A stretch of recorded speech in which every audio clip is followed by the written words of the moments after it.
دا یهودی قصه.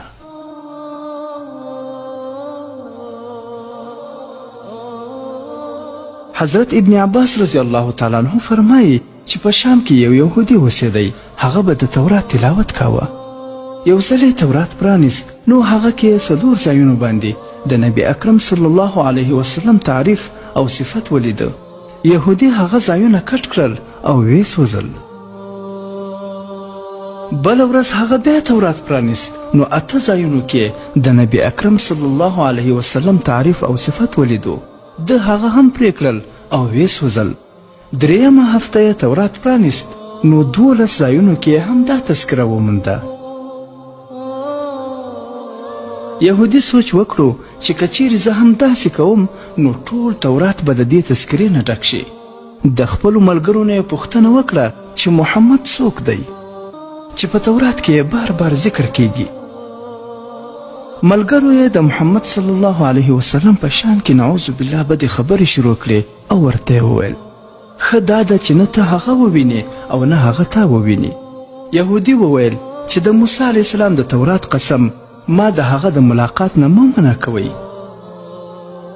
ملګرو اجازه ورکړه، دی خپلې سورلۍ باندې سپور شو او شپه او ورځ به منزل په منزل روانو. آخر دا چې مدینې منورې ته نږدې ورسېدو، د ټولو نه لومړی د حضرت سلمان رضی الله عنه سره د هغه ملاقات وشو. ډېر ښایسته یې ولیدو. ویې ګڼل چې محمد صلی الله علیه وسلم همدا دی، حالانکه د نبی علیه السلام د دې دنیا نه د سفر کولو 3 ورځې شوې وې.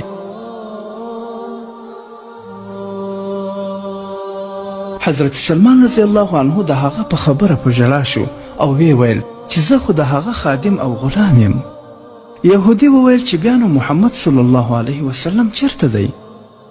اوس سلمان رضی الله تعالی عنه په سوچ کې پریوتو، که د وفات خبره ورته اوروم نو دا به واپس شي، او که دا ورته ووایم چې موجود دی نو دروغ به شي. آخر یې ورته وویل زه به تا د نبي علیه الصلاة وسلام صحابه ولبوزم.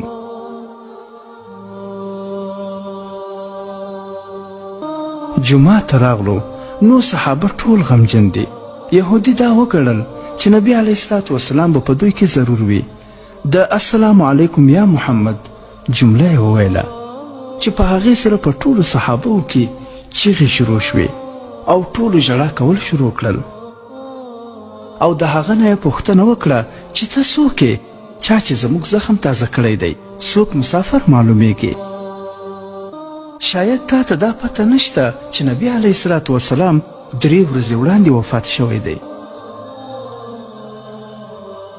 دا چې یې واورېدو، هغه یهودي چیغې کړې هی زما غمه، هی زما غمه، د سفر ناکامۍ، ارمان زما مور څه زیږولی نه وی، او که زیږولی یې خو ارمان چې ما تورات نه وی لوستلی، او که هغه هم ما لوستلی خو ارمان چې د محمد صلی الله علیه وسلم په تعریف او صفت باندې مې نظر نه وی پریوتی، او که دا هم شوی وی خو ما ته د نبی علیه الصلاة وسلام زیارت نصیب شوی وی.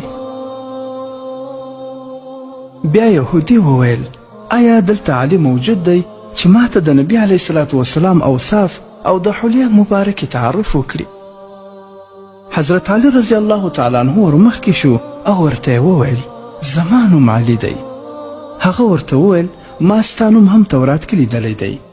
حضرت علی رضی الله تعالی عنه د نبی علیه الصلاة وسلام حلیه مبارکه بیانول شروع کړه چې نبی علیه الصلاة وسلام نه زیات اوږد او نه زیات وړوکی و، سر مبارک یې ګولو او تنده یې فراخه، د سترګو توروالی ښه تور و، باڼه یې اوږده وه، د خندا په وخت یې د غاښونو نه شغلې وتلې، د سینې نه یې د نوم پورې د ویښتو یوه کرښه وه، د لاسونو په تلو باندې یې غوښه وه، د خپو تله یې لږ ژور و.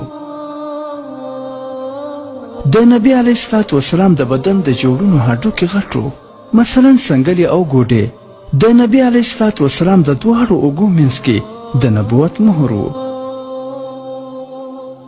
یهودي وویل ای علی، تا چې کوم څه وښودل په تورات کې د نبی علیه الصلاة وسلام تعریف او صفت هم دغه شان موجود دی. که د نبی علیه الصلاة وسلام څه کپړه وي نو زه یې بویول غواړم.